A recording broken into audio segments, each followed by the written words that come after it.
Hi there, it's Yvonne DeCellis from YDCtv. I forgot to check to see what the date is, but I know it's Wednesday. I think it's the 28th. Actually, I believe it is the 28th of November. And I'm just here to let you guys know that my bruises are not gone.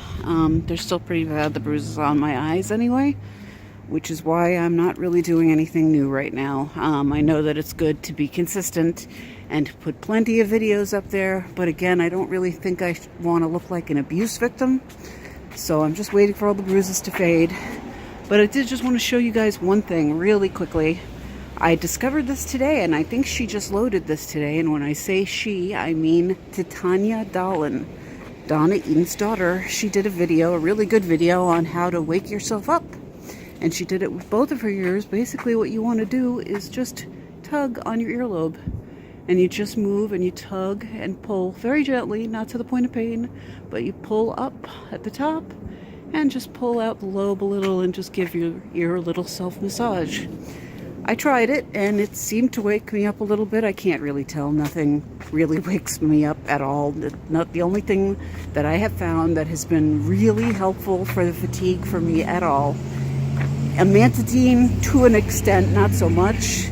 The Tecfidera helped lift the mental fog for me, but honestly what's helped me more than anything is B12 prescribed. I used to get B12 over the counter and that did absolutely nothing for me.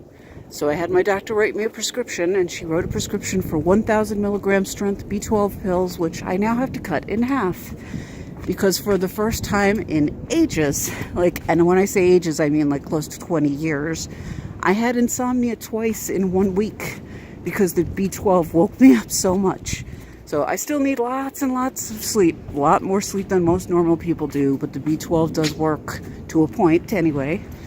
So, but I'm going to go for now. I just wanted to do a quick video. Sorry it's so dark. That's because daylight savings time is over. Because it's really not that late. It shouldn't be this dark. But anyway, that's it for now. As always, thank you for watching. Namaste. Peace and light. And I shall be back, hopefully without bruises. We'll see. These bruises just don't want to go away. Anyway, oh, and by the way, I was talking to someone else and they made a really good point. Chances are very high that that driver that almost hit me was more likely a distracted driver, probably on their cell phone, than a drunk driver, because I did see them slow down. They almost slowed to a stop until I got up and started hobbling to the sidewalk. And I think seeing that I was alive was enough to make them peel away. So again, I did not get a license plate number. They drove off really fast. But anyway, as always, namaste, peace and light, and I will see you again. Thanks for visiting. Take care. Cheers. Peace and light.